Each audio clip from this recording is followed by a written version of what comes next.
Hey everybody, welcome to this week's episode of the Good for Business podcast.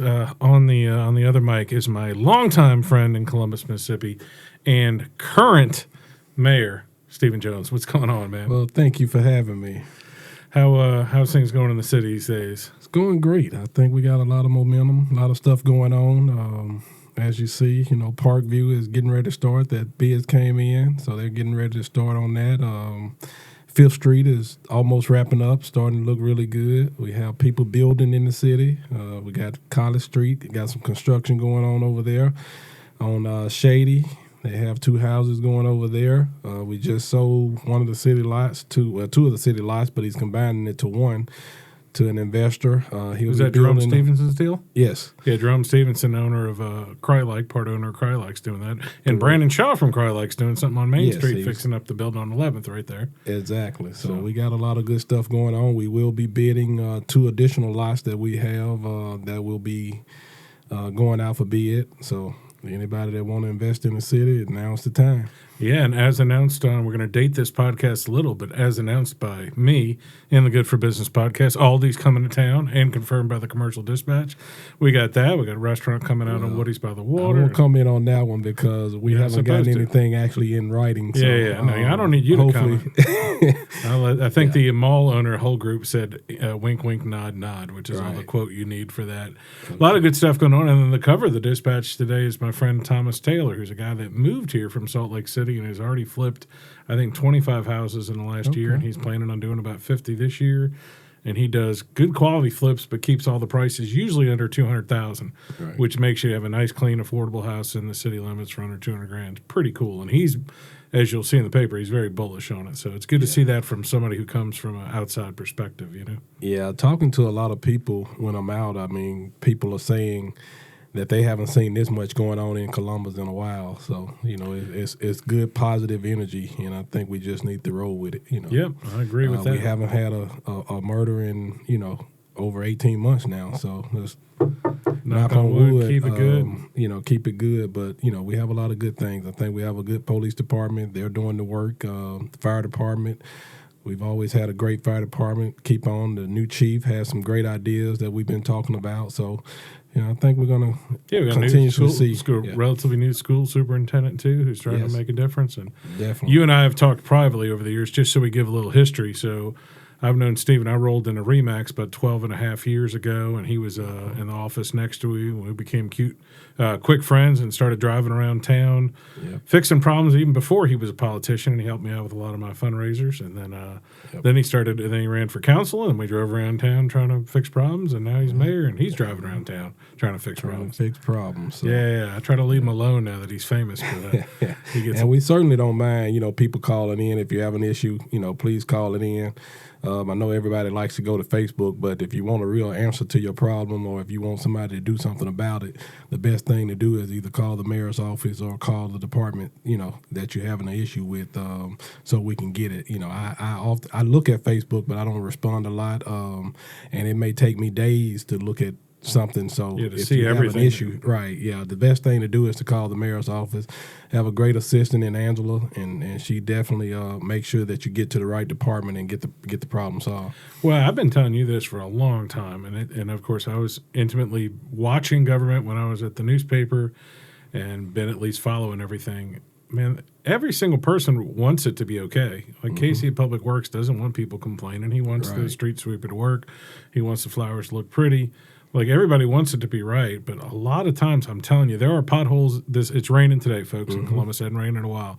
There are potholes appearing today, and a lot of people don't understand the science behind it. Right. I had somebody else complaining to me about there's a hole on Military Road right now around 10th Avenue. And I said, listen, I understand you're mad and you're saying the city, but it's Atmos. Atmos, they dug a hole. Columbus Light Water thought it was them. It's Atmos. I tell them whenever you see white gravel, it's probably Atmos. Right. And they've come and refilled it twice. Well, now the rain's going to wash it out again, but you can't blacktop it when you got a paving coming through in a couple months anyway. So. Right. And a lot of times when people are driving, if you hit a pothole at a speed that you're not supposed to be going, then most likely it's going to do damage. But if you slow down a little bit and look out for the kids that are in our streets and different things of that sort, then most likely it won't damage your car, and then you call it in, and we get somebody right on it.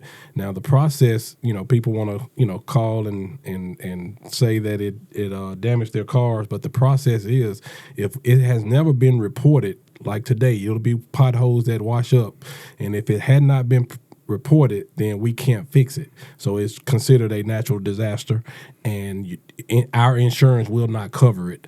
So you have to make sure that if you see a pothole, report it so we can take care of it. We've had multiple times, especially when you were councilman, when I'd send you a picture of something or you'd ask me about something and nobody had called it in. And y'all cannot simply do not have the manpower. People think that there's 600 people working in the city of Columbus when, if you're not counting fire and police, you got 120 folks or something and they're not all on city and they're not driving down every road, because there's a lot of roads like I've been on almost every street between delivering pizzas and chasing criminals and being a realtor. I've been on almost every block in Columbus, but there's some I haven't been down in 4 or 5 years. Yeah, same here. I mean, I try to ride a lot, and it's just like today, even with the rain that we've had today, you're going to have some drains that are stopped up because we haven't had rain in a while. So, it's impossible to see it when you don't have the water going in it. So once we see the rain now and we see which ones are stopped up, then we get right on it and get them unstopped. So, but like I said, it takes the people also calling in. We don't figure it as a complaint. We look at it as, trying to make the area better, and that's what we're here for. Well, you've done that the whole time you were with me at Remax. Before you ran for office, you were keeping Columbus beautiful and picking trash off the road and stuff.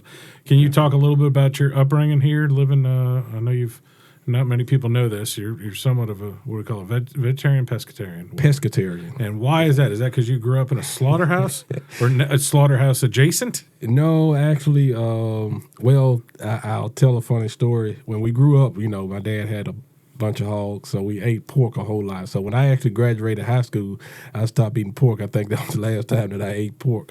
But actually, my ex-wife, Diamond's mother, she had some stomach issues, and when we stopped eating meat, she stopped having the issues as bad. So I just never started back, and that's probably been over 30 years since I've eaten meat. So did you grow up in Columbus proper or in the county? Yeah. Or where were you? No, I grew up in the city, over by Sim Scott Park, right across from Sim Scott. I played baseball in the park, just like everybody else. I ran the streets from south side to north side. I was familiar on both sides because my grandmother stayed on south side, and we stayed on south side till we was probably about 3 or 4, something like that, and then we moved over to north side.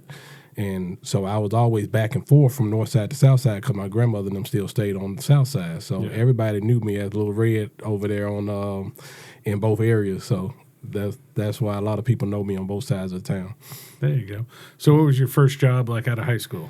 Out of high school, my first job was at Video USA and a little company called Doc's Rib. My mother used to actually work there. It was owned by a couple of doctors, and it was called Doc's Ribs over behind the Waffle House.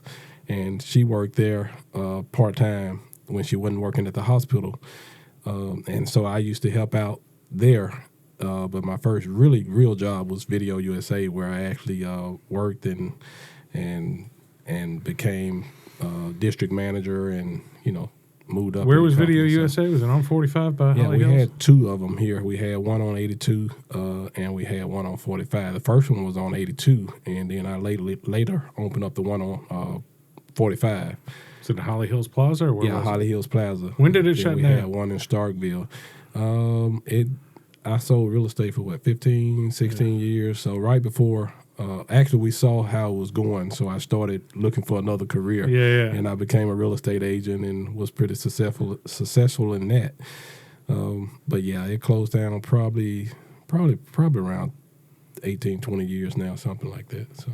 Yeah, I think it was open when I got here. And Yeah. the reason I remember is because I remember when I moved here and I met Roger at the Packet. Yeah. Like 2 weeks after I moved here, there was a black bear or a mama bear that lost its cub or something that was crossing on Highway I think I 45. remember And the that, way yeah. Roger described it was by the video store, I remember And that. I remembered that. So I was here 2 weeks. That happened. My wife and I looked at a house on Highway 12 way up in Caledonia. We looked at it a second time we went. We sat on the porch. The sun was going down. My wife was inside with the realtor, and I heard a freaking tiger roar, like, roar, and I'm like, there's bears, and now and I got home and told my wife, she's like, there's no tigers, you dumb city boy. And then guess what? We call the realtor. I'm like, yeah, she says he heard a tiger, but other than that, we love it. She's like, oh yeah, there's a big cat rescue right across the street, and I'm like, what is going? And then literally another day later, I was going to Papa John's and I saw a bald eagle. Now this was 20 years ago. Social media wasn't as prevalent. Right. I learned in grammar school and high school in the 80s and 90s that bald eagles were almost extinct. So, and they're in Montana. They're not in Columbus, Mississippi.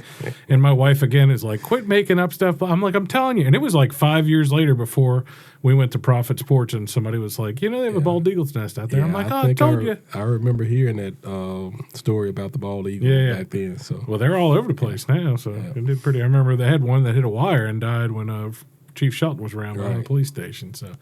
Yep. So that's something. And then you were in real estate. I think you were the Remax Rookie of the Year for the state of Mississippi. And when I showed up there, you were killing it. I mean, you're doing. I think the average realtor does 6 to 7 deals a year. And Stephen, you were doing 50 to 60 when I showed up, pretty much. Oh yeah. I was doing pretty well in it, and then I got into politics. Yeah, what a great choice there. So, I still did well while I was in politics, but I probably did better when I wasn't. So it just takes a lot of time. Well, you're also, and I've seen that firsthand. Like if somebody calls about a pothole, you kind of take that as seriously as dealing with a house. And I think once you got elected mayor, you got to put your license on hold. You don't have to, but I think you did. I did. Right? Yeah, I did go inactive because I just don't have the time, and plus I didn't want anybody to think that I was using my license to get any kind of what's funny about that is because for a long time you were the guy that was taking the hit on foreclosures and dealing with $30,000 and $50,000 houses, and that doesn't seem like a great benefit of being in politics if you get that sort of thing done. So, what made you want to get into politics? Well, I sold my house. I was living on Wolf Road, and I sold my house, and I actually moved over in East Columbus and really couldn't get comfortable out there, I guess because I didn't grow up out there. So I ended up stayed out there probably a week or two and then moved over in our family house. My sister actually still lives there. So I moved over there and then just seeing stuff in the area, how things were and wanting to help. I've always been partial to senior citizens and kids, so, wanting to make the area better. So I decided to run. I think at that time, our Representative Kabir was running for state rep. So when he won that seat, his seat became vacant, and I said, okay, well, I'm gonna try this. And you won by a landslide. Was it 6 votes first time? 6 votes. 6 votes. I remember that because we had that. Robert Smith, the next 2 elections later, and Keith Gaskin were within 50 or 60. But we had one county election, and we've had since I've been here 21 years, we've had 4 city elections, including the mayor's office, and 2 county elections, all combined decided by less than 100 votes. Right. So if you think your vote doesn't matter, it's unbelievable. Like if it's raining, it's rainy day today. If it's raining today and people don't go vote, it could change the election. That's true. It definitely matters. I beat won the mayor's election. I won pretty good, but even still, if 200 people had a thought that their vote didn't count, then it could have went a different way. So your vote always counts. It's one vote at a time. Yep. And when you were councilman, what were some of the biggest challenges when you were councilman? I hear a lot. My biggest thing is when I see somebody on Facebook complaining about something, my policy. I want them to blame the right person. Right. So when they say, I don't like this traffic circle, the city of Columbus is stupid, I'm like, whoa. In 2012, Alan Nunnally told me, who was our state or United States congressman, that he voted for the omnibus spending bill, and that was like $60 billion, and Mississippi got $1 billion, and then each county got to pick, based on the population, like 2 places for a traffic circle, and Kevin Stafford did a study, and they picked that thing there. By the way, Kevin Stafford told me the other day at Military Road, where that thing is, they used to average 7 serious wrecks with injuries per month. They haven't even had a wreck with injury in years. Well, that's the same thing with all the roundabouts. If you look at the roundabouts over there by Lowe's, they were constantly having accidents, coming off of that highway, people trying to beat the traffic. And it isn't just saving people's lives or their insurance money. I mean, you got gas. Every response in City Columbus. Part of the reason we have the highest rated fire department in the state is the fire department responds to everything, ambulance and police. Right. And when you talk about, I think the stat is every 15 minutes that if just all three of those are there, one ambulance, one fire truck, one thing, whether whoever's paying the gas bill, whether it's the ambulance service or whatever, you're spending like $700 for 15 minutes. So $2,800 an hour for every serious car wreck. Yeah. And somebody's paying for it. If the ambulance is paying for it, the next time they bid the contract, they're paying more. Right. And that's the slower they're getting to your problem. Exactly. And the same thing with the one down here by Harvest. People would come off that curve going too fast trying to make that turn, trucks, and we haven't had an accident since we put it in. So now that one drives me nuts, but that's the reason it drives me nuts is because it's to get you to slow down. And I'm not just saying this because my daughter's been interning with Kevin Stafford at Neil Schaefer Engineering, but he's a city engineer, and I call him just as a nerd, right? Like, why are y'all doing this here? And he's like, most traffic things force you to make a decision. Right. They force you to go, I got to slow down. I watched an 18-wheeler taking a right turn over the giant dots downtown today, and I thought he's probably not going to want to do that again. Right, he's exactly. He doesn't care about the big dots, but you could tell he was aggravated for making the turn. It's because he's not supposed to be going that way. Right, so. And as we know, most people just don't like change. We have that problem with, even some of the stuff in the city that we want to change now. Some of the employees don't like change. People just do not like change, but once they get used to the change, then they realize that it was for the best. So, I had a good client and friend who complained about the Burn Start and Construction, which is doing the work right there on the highway, on 5th Street North, technically, at the beginning right there where they're doing all the trees and all this stuff. Right. And it's taken longer, but it still hasn't taken longer than the original scope that was given out. They're going to no, they're going to finish way ahead of schedule. Way ahead. But everybody and then the thing I told him was like, I saw you complaining about it. I wasn't going to jump in because they're my friends and my clients at the Parkview development. And I was like, they haven't blocked the street at all. He's like, what do you mean? I'm like, they made it so you could drive through there every day. And I said, some of the things they're doing is, again, what I learned from Kevin years ago. The reason the cones were in certain places was to teach you, as people go there every day, to mindlessly drive through and not hit, because there's going to be a tree there in a couple and of days. The end result will be. It's going to be beautiful. Yeah. And it's made to slow down traffic right there in that area. People in that laundromat and those other businesses, I think the restaurant, the store, convenience store, people are walking back and forth, and then plus this allow people, once they get through with Parkview, they'll have a good walk down to the soccer complex. So, it's all done, it's looking good, but it's all done for a reason also. And then we'll, at the end of the day, we'll connect it all the way downtown.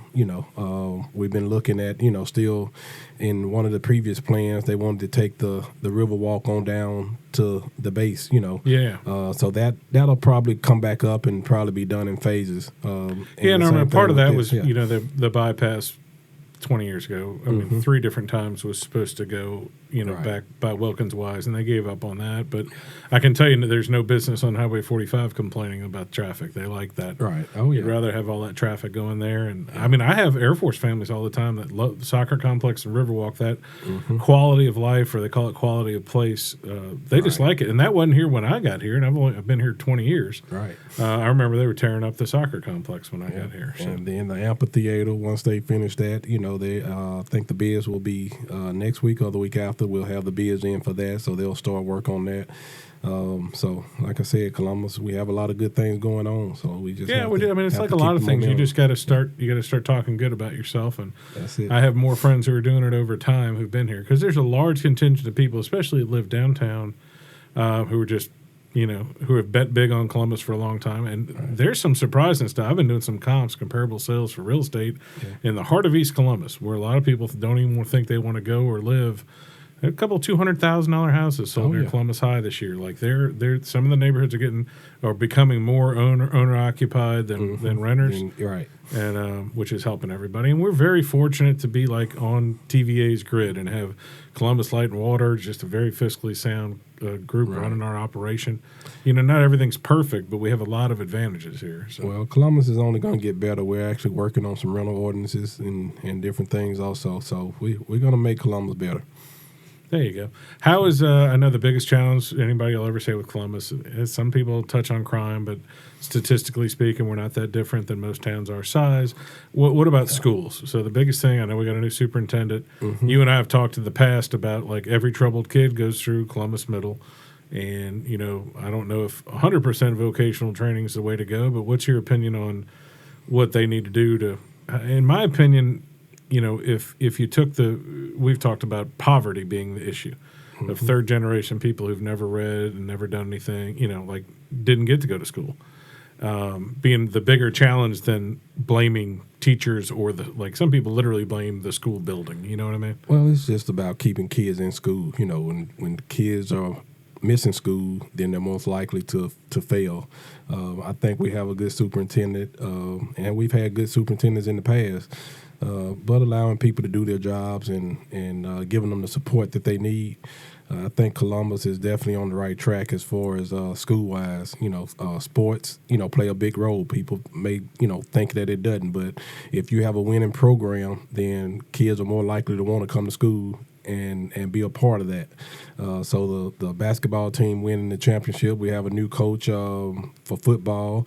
Hopefully he'll do a great job. But once people buy in and support those programs, then it makes the kids buy in also. Well, it matters for quality of life, too. And the best example I had that I was watching, and I am a nerd for this stuff, but I was watching like a municipal conference once, and the guy's like, take all the sports out of the city of Boston. Mm-hmm. Right. Yes, it's got great universities and great culture and great art, but not as many people want to live there. Right. And some people don't think that high school sports are that important, but I've been seeing, with the board of the Lowndes County Sports Hall of Fame and seeing just how valuable and important it has been to those kind of people. And we have so many great things going on in town. I just left the Rotary luncheon that had the theater. We got a great theater that's reaching out to the inner city schools. Right. And academically, we have some great students in school. My granddaughter goes to middle school, and she's made all A's, since she's been there. So we have some really smart kids in the school. Theater. They do a lot of theater plays. Miss Petty done a great job, with them putting on plays. So they have a lot of good stuff going on in the school. I think it's just getting the kids to buy in, and they have some great teachers. That are really putting their heart into teaching the kids and wanting the schools to succeed. So I think, like I said, it all starts with building houses in Columbus and giving people places to live, and then that's going to return. They'll go to the city schools, and you'll have greater school system. So I think we're on the right track.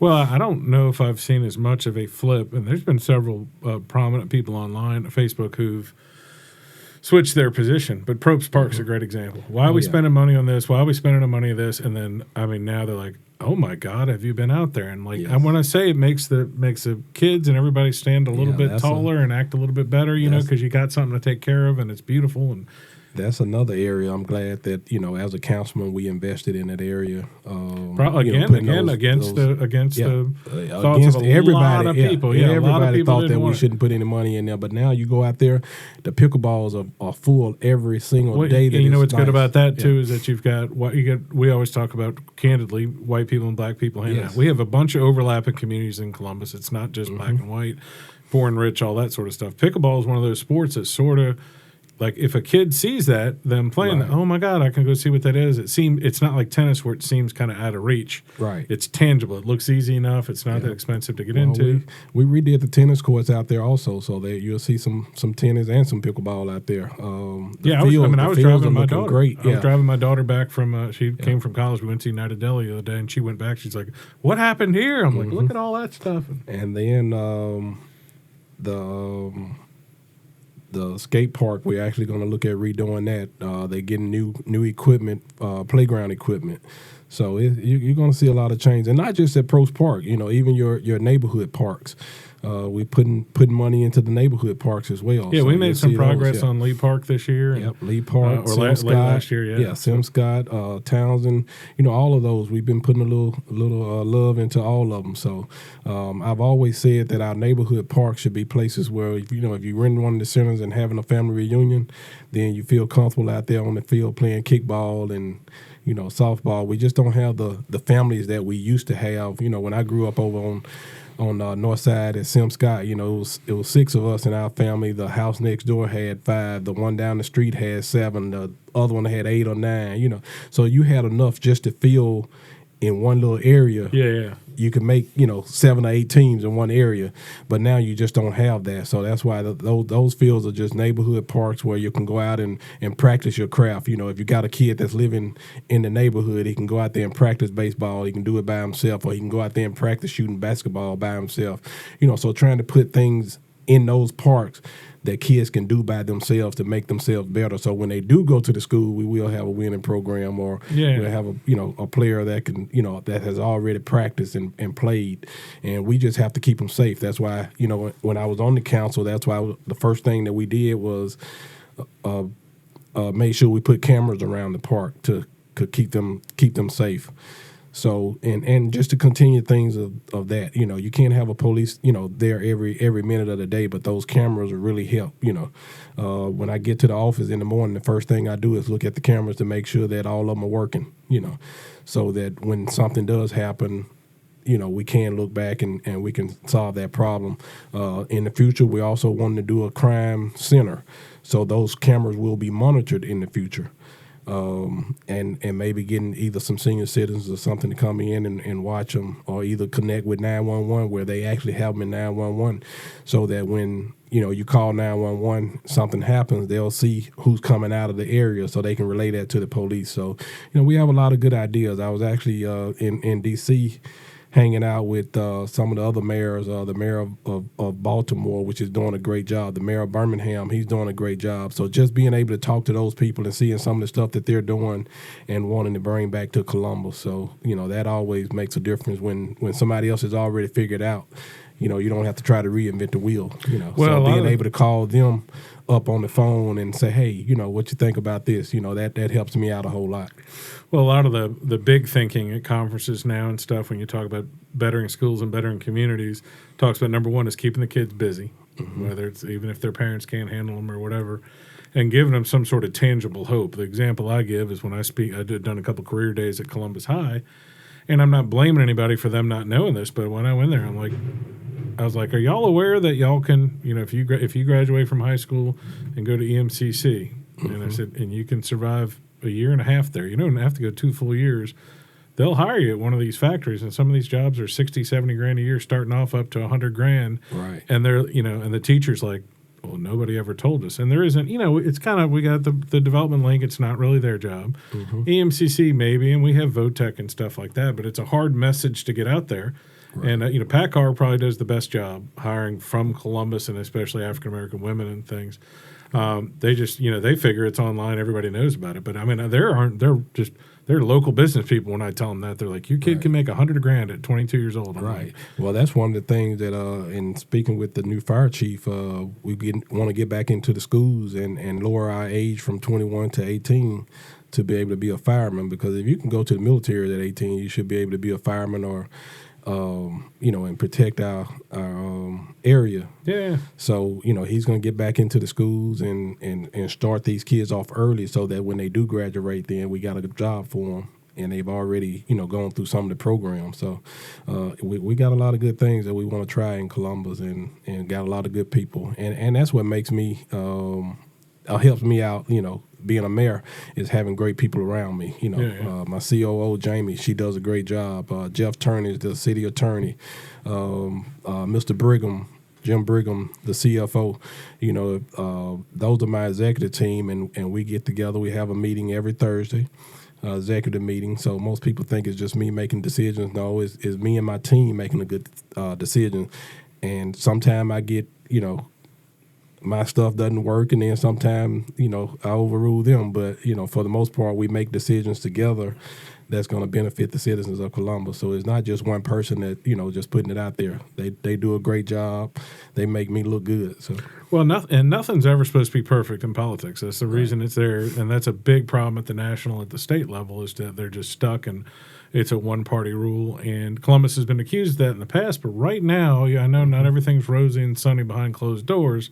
But like the council's working together. I think everybody feels heard on the council for the most part. Yeah. I know you and Jason get to talk. Jason's in the building, or Jason Spears kind of is right on the other side of this wall here. Right. Knock on there and hopefully he hears us.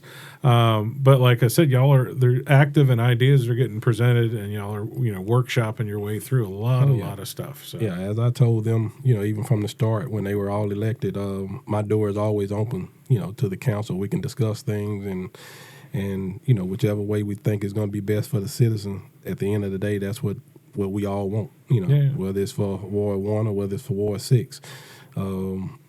I don't look at it as wards anymore. I look at it as the city of Columbus. So what is good for this ward may not be good for that ward. What is good for this ward may not be good for the other one. Yeah. So we look at it on a city basis and make sure that we're doing everything that's going to be right for all the citizens. Yeah. All right. So you and I and Kevin Stafford have talked for years, and I'm a nerd about it. It's not because I'm politically connected. I go to council meetings sometimes. I follow stuff. How has the paving of the city changed in the 12 years you've been in politics, or 11 years you've been in politics? Well, right now it basically was done, similar to how it had been done. This next go round of paving, not the one coming up right now, but the next one will use the data. Tell them about that. So y'all hired Lowndes County actually had the Golden Triangle planning to actually ride all the roads in the county, and the city lies within the county. So they had the information we were actually going to pay, which saved us some money thanks to the county. We saved about $100,000 because we didn't have to rewrite those roads.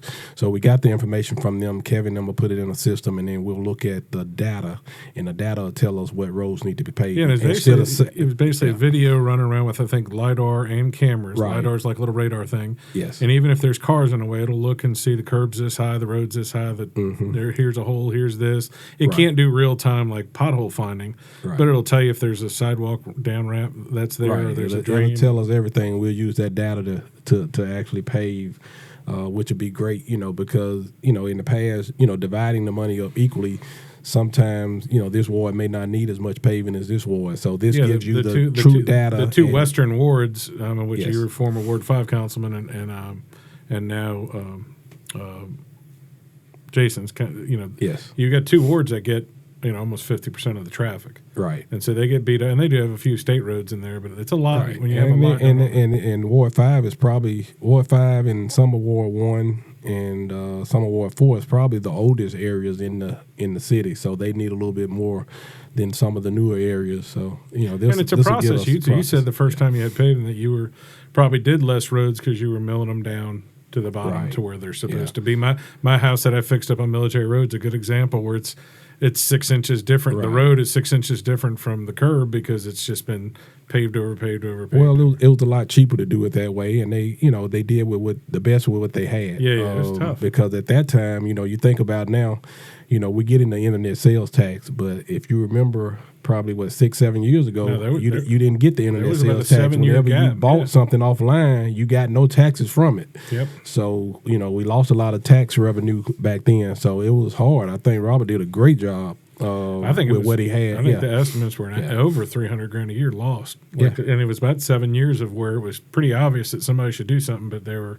Right. Internet companies. They're lucky they got that done because the internet companies didn't want it done. Right. Exactly. It's just a hassle for them. They can't make any money off of it. So. Yeah. So we not as much fun to them. So you want to talk a little bit about your upbringing or we can start with you've got some famous siblings. Now you're married to a Stephanie. Yes. You have a sister named Stephanie. Yes. You call my wife Stephanie. Well, let's talk about all the Stephanies in your life. Well, I have a twin sister named Stephanie. Yep. And my wife name is Stephanie. And funny enough, my twin sister's husband name is Stephen. So you got Stephen, Stephanie. And then my brother, his wife name is Stephanie. So it's pretty funny when we all get together, Stephanie 1, 2, and 3. So yeah. So that's always funny. It gets confusing. Sometimes I tag the wrong one on Facebook sometimes. So. Well, I don't know how many calls I get or how many texts I get or Stephanie may get, for me and I get for her. So people just really don't pay attention sometimes, So talk about your sister in Georgia. What is she doing? She is kind of famous. She might be more, I don't know if she's more famous than you, but she actually just wrote a book on PTSD in the military. because she was in the military and her husband was in the military as well. Her first husband was in the military. So she just wrote a book on PTSD, and you can get it on Amazon. We'll put it right here. Ding. Yeah. So that's a shout out to her. But she actually manages, she's a COO for some healthcare clinics in Georgia, down near, in Hinesville, Georgia. There you go. And my sister-in-law, Stephanie, she's actually the assistant superintendent of the county schools. There you go. So they both do a great job in what they do. Now, and your brother's all right. Yeah, he does everything. He's a pastor. He's pastor, real estate broker. Did he get you into real estate? Cut hair, yes. Well, I saw him doing it. He didn't really get me into it, but I saw him doing it. And you figured if he did it, it can't be that hard. Right. So there we go. And I have 3 other sisters, Laverne, Janice, and Carolyn. Because I said something about one of my twin sister in an interview that Business Journal did, and my oldest sister, Carolyn, called me and said, that ain't the only sister you have now. Well, that's something people who aren't as close to it as you and I don't realize. It's like if you, I tell people when they go on WCBI all the time, I said, if you have an agenda or plan, it's not going to work. Like you can say whatever you want to the nuppaper, clever quotes, and sometimes they're going to miss it. Sometimes they just can't fit everything in. And that was one of my credos at the newspaper is I'm going to call the problem first. And I told that to a newspaper person, like, what do you mean? I'm like, well, a lot of reporters and news people will hear something's a problem, call everybody who agrees that it's a problem, then call at 10 minutes before they go to press, they'll call the mayor, and then they'll be like, well, he didn't answer his phone, so we're just running with it.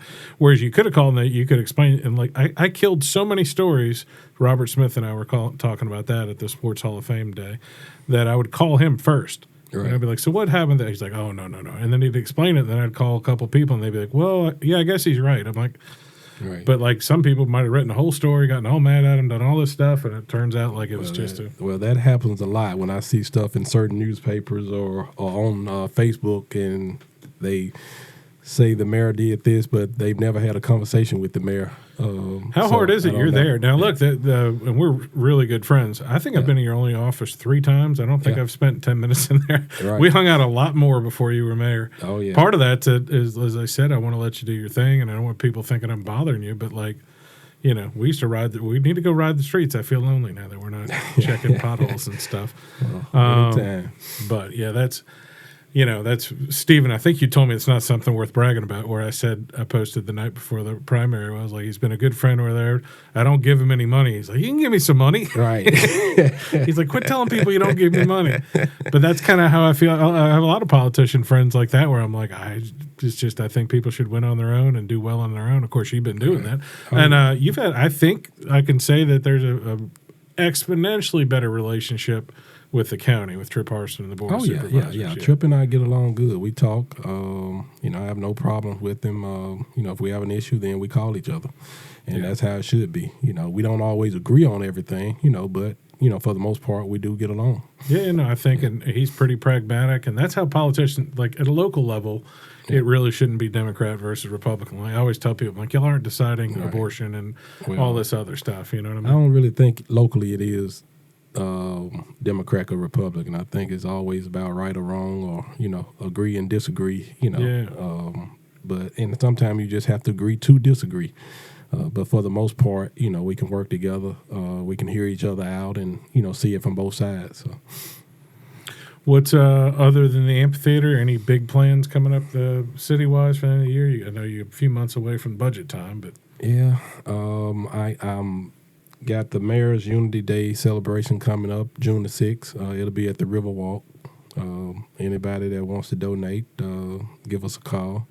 We'll definitely be looking for people. Some water and some food. He's staring right at me when he says that. I don't give him money, but I can give that money. Be okay, or I get you food or water. We'll have catfish. We're going to bring back the tradition of the former mayor Robert Smith. Most people, when I was actually campaigning, it was 2 events that they said they wanted to come back, and that was one of them, and then the other one was a Thanksgiving Day thing. So we're going to work on both of those. And I think it just brings people together, and show that we all Columbus. And we all want the best for Columbus, and so come out and get some good catfish and sides and listen to some good music and have a good time that day, and it'll all be totally free. So when is the amphitheater going to be done? I know they just put out the bids. I'm sure David Chisholm and the Dispatch podcast between the headlines is going to be asking. So I hope by the end of the year it'll be completed, and hopefully by spring of next year we'll have somebody. Have the bids come in for it? No, they should be. I think we got a meeting Monday, and they should be coming in right after that. Okay. And the scope of work is it kind of 6 to 9 months sort of thing? Yeah, I'm thinking probably 6 to 9 months if the weather, depending on the weather. Yeah, every week like this week you can't get anything done. And I think speaking of, you mentioned Parkview before, which is the Burns Bottom Parkview development. Full disclosure, I am the realtor for the Burns guys. But somebody else got the contract to do the work. Yes. And I think they're doing a couple more legal things before they start. They should actually be starting to move some dirt pretty soon. So yeah, I think that'll get people excited because a lot of people, when we said, hey, we're selling 40 lots down there and some commercial stuff, they're like, who's going to buy there? Right. And then, what we were thinking for the first year was 6 to 7 people, and we had 12 out of the gate. And I've got a lot more who they're like, well, when I see the dirt go down, because, it's like 50,000 loads of dirt. It's a lot of dirt. Yeah.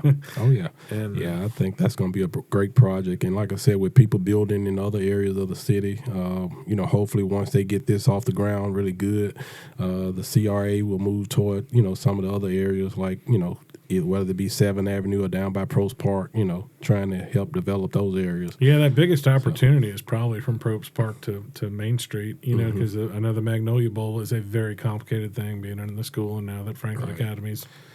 Well, one thing else I want to see is sidewalks. Wherever we have sidewalks, you should be able to walk down the sidewalks. But I want to see sidewalks from Military all the way down to Waterworks, from on College Street all the way down, from downtown all the way down to where the graveyard is, and maybe circle around so that they can walk down to Probst Park.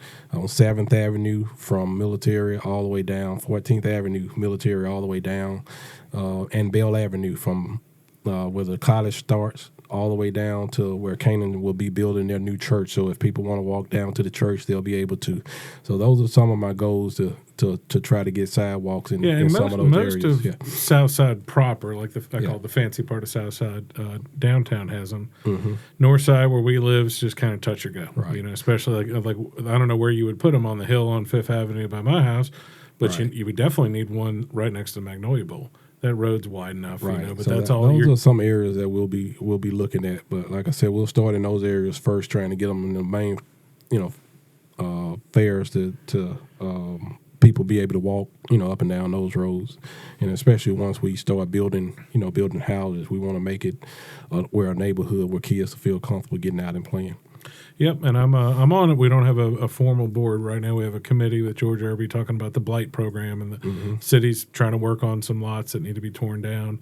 If anybody wants to know about that, contact George Irby, or I can give you a little heads up. But they have the Mississippi Home Corps has building programs for builders and contractors if they want to do it, where they can get an interest-free loan. I think for 18 months or so, or 2 years. I think for 3 years. 3 years to build a new house interest-free. Yeah.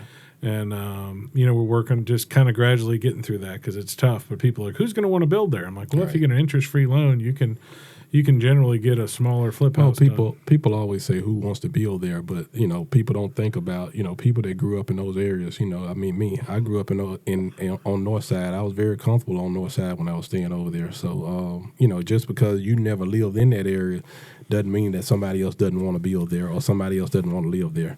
And you do it one house at a time. One house, if you build a nice house, somebody's going to want a new house. So they'll love to be in that area with a new house. Well, even where I am, you're on 4th Avenue on 5th. But when I moved there, then we had the gentleman who got Yard of the Month 2 doors down from me. He started doing his yard better. Right. And Peter Imes felt pressure across the street. Then I felt pressure because there was all nice. And then I fixed up that house in the corner. And for a while, he didn't cut his grass. And then he started cutting it. Right. And I saw him one day. He's like, well, I feel a lot of pressure. The whole block's perfect, and my house is.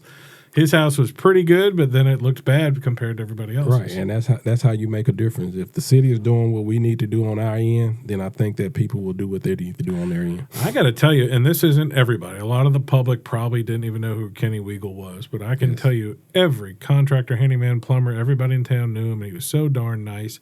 And next to, I think Pat Adair at the tax office is retiring. I think people are scared to death of Pat leaving. We need to synchronize his brain because he knows everything about You can call him in there and tell him a PIN number, and he's like, well, that plat and so-and-so sold a blah. Kenny Weigel was that for the city. He knew every building permit, knew where everybody lived. Well, we replaced him with Nathan and I can tell you, every contractor was scared to death because Nathan, from a distance, seems very pragmatic and very by the book, and he is. But he has put systems into place. He wants everybody. He's looking for yes. He wants to win. I mean, every single person I know. He's doing a great job. We actually just rolled out online permitting. Cool. We're like I said, there's a lot of good things. Well, and that makes it better for the future. Everything just constantly coming up because we're doing so much that people don't even realize that we're doing in the city of Columbus to make Columbus better for the citizens. So that's one thing that online permitting that's going to be great for the citizens. So. Well, that was a transition wise that people don't realize about how much better that is to have. There's a lot of guys who are doing small jobs who didn't get a permit because they're like, oh, it's a pain. It was like $30 to get it. But if they can hit a button and do it, they're doing the work right already. Right. It wasn't that. It was just that extra 30 minutes of doing the little work. Now you got rid of that. And once they know about it, they'll do it. And which I think one of the other great things that we did when I was on the council was the trash cans. I mean, I probably wouldn't have picked the green color, but, overall, though, that's a good thing. We just need people to take them in at the end of the day. And people that own apartments, they should not be left out on the road, or on the street. Roads are in the county, streets in the city. So they shouldn't be left on the streets. They should be taken away at the end of the day. But we are going to start enforcing that. So we want the people to get ready for it. Even downtown, we're looking at putting some dumpsters in some areas and getting rid of the green cans downtown. Yeah, that was probably the biggest complaint I heard when that came in. And Bill Strauss, who cleans up downtown, he was your opponent for mayor, but he does a lot of work cleaning up, sweeping downtown. And he had as soon as they came out, he's like, before, like, the garbage men had a relationship with everybody, they put it out. And like, dumpsters are sometimes a challenge. But well, I was in Huntsville probably a year or two ago, and they have dumpsters in certain areas, and people just have to walk their trash down. That's the price of living downtown. You don't have the convenience of living in a house, so you got to work at it a little bit. The solution that they have in some neighborhoods they can't do it in the French Quarter, but nobody leave. I mean, you don't get to leave your trash on the street if you live in the French Quarter. What they have is they'll have every block. So, like, 3 of the 4 main downtown blocks touching 5th have a back area, like a back. Well, actually, all 4 of them do. Right. And so what they'll do is they'll put a dumpster there with a big metal gate for the dump truck they hit with a remote, and a small one on the side for people, and you get a swipe like a card, and it gets you in, or an app on your phone, and it opens a gate so people don't dump in there, and it's an added cost, but over the course of time, nobody, if somebody fills that dump with mattresses one day, you're going to know who it is, or they broke in, as opposed to it happening constantly, so those are some of the things that we're looking at doing. I was out on Lee Drive, the apartments out there. I was out there one day looking at something, and they actually have a garbage dumpster at the front of the building. So anybody that lives in the apartment, they actually have to, walk their trash down, or either put it on their car and drive it down and then throw it away. So if they can do it at that apartment, then we should be able to do it in the downtown areas and in some of these apartments. So. Well, that goes with what I was talking. We're talking to Quinn Brislin about Market Street today, and he was talking about my crawfish boil, which this should be out right for May 24th at my house, Sunday before Memorial Day. Crawfish boil for the Homeless Coalition about blocking the streets downtown. And I said that's one thing that Chief Daughtry and I agree on is like, man, it's good to block some streets off. Like, you want to have a vibrant downtown that is sometimes you can't just drive through the middle of it. You know what I mean? Yeah. You want things going on. Well, they are looking at adding a cost to which in most other areas they do have a cost to block the roads because it does cost, public works to have to come out there and do it. And so we are looking at adding a cost to it. So, it'll be a small cost, but, it will help them as far as, coming in on paying them overtime and, things like that. So hopefully sometime soon we'll get that rolled out, Yeah, I mean, I've been telling you since I moved here, I was shocked that the police do funerals for free, which I imagine will stay free. Oh, yeah. But and blocking the streets because, again, I grew up in a bigger city where they were just like, I mean, nothing's free, but it wasn't expensive. You can still get a parade permit in New Orleans for like $300, and that's with an escort. That's them riding with you, So, that's sometimes part of doing business. You want to have something cool going on, you got to pay. So. Oh, yeah, that's it. So anything you want the good folks of Columbus to know? Well, we got a newsletter that should be coming out within the next couple of months that'll be giving all the updates and everything that we've accomplished this first year and all the things that people should be doing that they're not doing, like pulling in your trash cans. So look for that newsletter. It'll be coming out pretty soon. And Mayor's Youth Council's wrapping up? Yeah, Mayor's Youth Council. We had a celebration for them last night. Great job. Again with Jamie and the rest of the mayor's youth council and the people that helped with the youth council. First lady, she helped out a lot. All the students was great. We gave them tassels last night to wear on all the seniors. So we're looking forward to next year for the new class to come out. Yeah, and y'all are on your second police department. Citizens Police Department. Yes. I had a great time people with that. People really enjoyed that. They are doing the second one currently now. People looking forward to wanting to sign up for the third one. So I think that's a great thing. That helps so much. Talking about community relations, where I knew most of the higher up police officers and chiefs and stuff, but like the patrol people now, I see them and I'm like, hey, Mike, you know who they are. Right. And it helps them knowing the citizens too, that if they're at some place, somebody might feel more comfortable talking to them. So. Yeah, I think my wife, she did it. She said she didn't realize all the stuff that they're doing and when they have to respond to something, so it gave her a different light on the police job. There's some video of Stephanie holding the gun sideways, pulling up. So yeah, I don't know where she get that from. All right, my friend. Well, thanks for coming on. It's been Stephen Jones, Mr. Mayor of Columbus, Mississippi. Thank you. Thanks for coming on the show. Thank you for having me. Hey, guys. Thanks for listening to the podcast. My name is Colin Krieger, and my day job is real estate. If you're looking to buy or sell, I'd love to talk to you. Or if you just want to sit and talk real estate in a no-pressure situation, I'd love to help you. I work with RE/MAX Partners in Starkville, Columbus, and West Point, Mississippi. I can help you find an agent anywhere in Mississippi or anywhere in the country.